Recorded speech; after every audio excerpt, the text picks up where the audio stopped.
Halo, perkenalkan nama saya Yonatan Prasetyadi. Pada video ini saya akan mempresentasikan implementasi ERP Manufacturing menggunakan Odoo 18 dengan studi kasus lanjutan The High-Tech Furniture Factory. Pada simulasi ini, perusahaan memproduksi meja gaming custom berdasarkan pesanan customer menggunakan konsep make to order atau produksi berdasarkan permintaan. Langsung saja kita ke prakteknya. Nah, yang pertama di modul kontak. Di sini saya sudah membuat supplier. Yang pertama ada PT Kayu Nusantara, kemudian PT Baja Elektrik sebagai supplier. Kemudian di sini ada Digital Space Corp sebagai customer-nya, dan PT Tukang Kayu yaitu sebagai PT saya sendiri.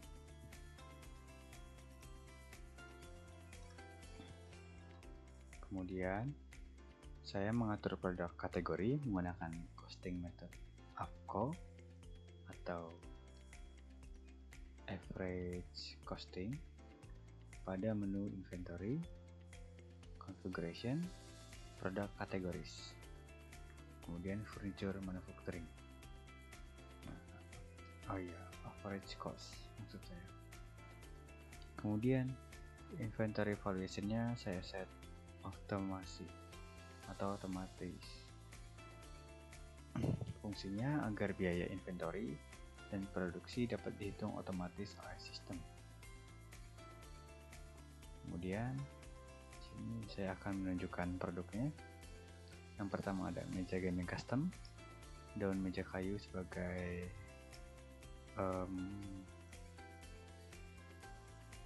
komponennya, dan rangka besi elektrik.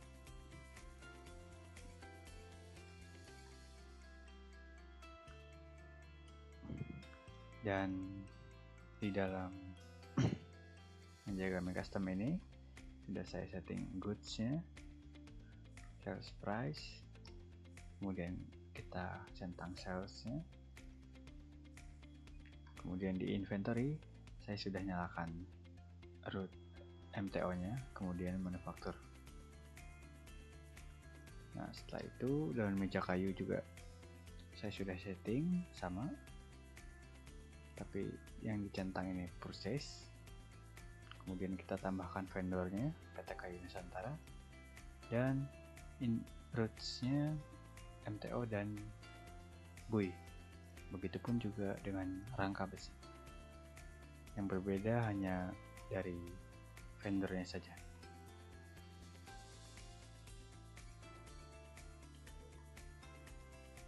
Kemudian saya juga membuat work center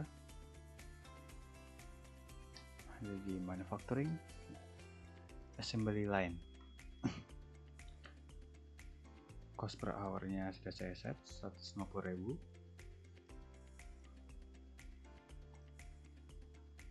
Yang fungsinya untuk mencatat proses produksi dan menghitung biaya operasional berdasarkan durasi pengerjaan. Kemudian ada bill of material yang sudah saya buat, yaitu meja gaming custom.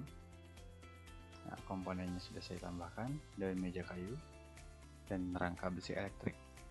Kemudian operationnya yaitu jasa perakitan, work centernya assembly line, dan durasinya 30 menit.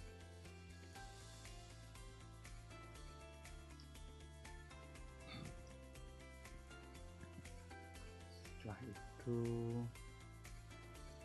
di sini saya akan langsung praktekkan saja dari studi kasus, yaitu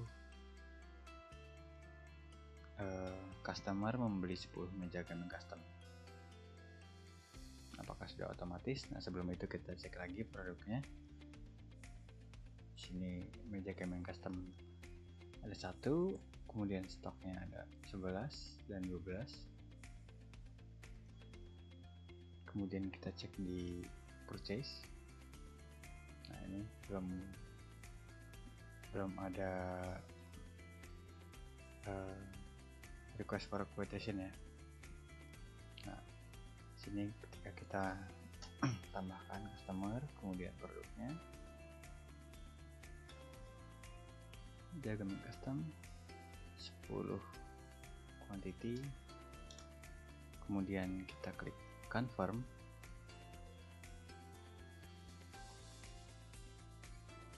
Nah, di purchase kita refresh, nanti akan muncul RF key. Nah, tandanya sudah otomatis ya. Kemudian sebelum itu kita ke manufacturing dulu untuk melihat apakah sudah ada order. Nah, ini order ngecek saya. Oke, kita coba confirm order, receive produk, kemudian yang PT Kayu juga kita confirm order, kemudian receive produk ya, kita refresh manufacturingnya.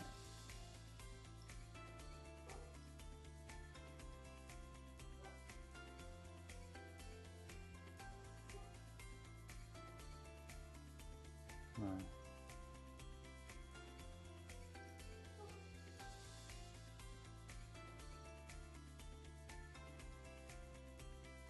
coba kita lihat source-nya 8 ya, bener ini yang baru 16 ya. Nah, di sini kita akan memulai work orders-nya, tapi kita di menu reporting, kemudian work orders, kemudian kita klik ini dan kita start. Nah, ketika di start kita akan menambahkan script, yaitu cacat barang ketika produksi, contohnya itu kita klik new saja, yaitu sesuai studi kasus, yaitu daun meja kayu. Kita validasikan dan tambahin reason. Oke, kemudian kita balik lagi ke reporting, work orders, dan kita done. Nah, kita kembali lagi ke manufacturing, dan ini ada warning di next activity. Kita lihat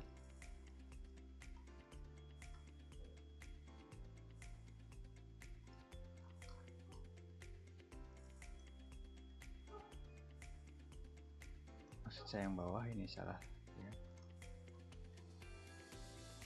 Oke, sudah aman. Setelah itu kita lihat stoknya dulu.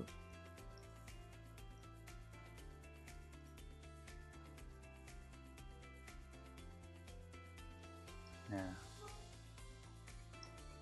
stok daun meja kayunya sudah berkurang 1 ya. Yang tadinya 11 jadi 10. Kebetulan di sini saya sudah ada stoknya, jadi tidak perlu membeli komponen lagi. Kalau misalkan stoknya masih 0 atau komponennya masih 0, nanti akan tertera di sini on hand-nya -1, dan itu kita harus membeli lagi komponennya di vendor PT Kayu. Nah, setelah itu kita balik lagi ke sales.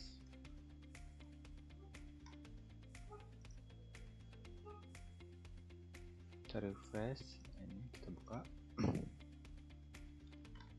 Nah, langsung kita create invoice saja. Create draft, confirm, pay, kita bayar pakai cash. Nah, sudah terbayar.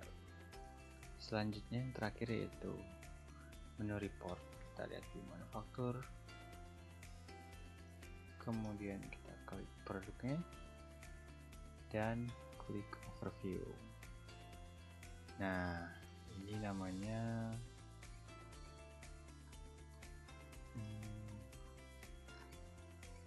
bagian cost analysis. Ya, bisa kita lihat di sini dari status, kuantitas, kemudian ada MO cost atau manufacturing cost dan real cost-nya. Nah,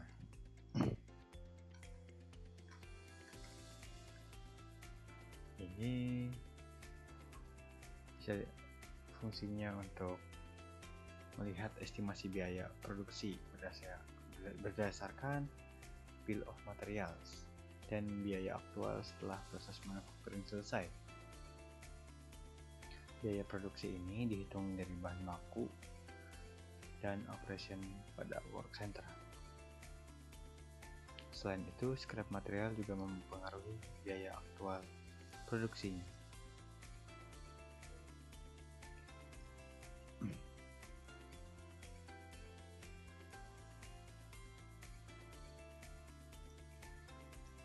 Kita cek kembali di inventory.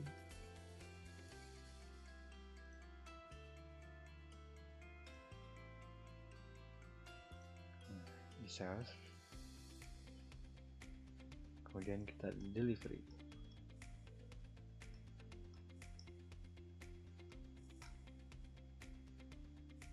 Kemudian kita cek availability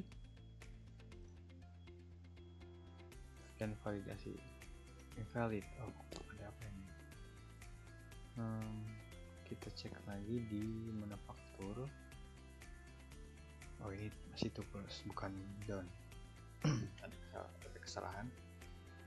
Kita produce all dulu. Nah, baru nanti akan masuk ke inventory. Nah, on hand. Setelah itu kita ke sales lagi, kita buka sales ordernya dan kita delivery, validasi. Oke, sudah terkirim. Dan kita cek lagi di inventory, stoknya apakah berkurang. Nah, sudah. Ya, dari simulasi yang saya praktekkan tadi bisa dilihat bahwa Odoo 18 mampu mengintegrasikan proses sales, purchase, inventory, manufacturing hingga delivery dalam satu sistem ERP yang saling terhubung secara otomatis. Nah, mungkin sekian presentasi dari saya. Kemudian saya akan memberikan jawaban pada soal yang ada di studi kasus. Soal yang pertama yaitu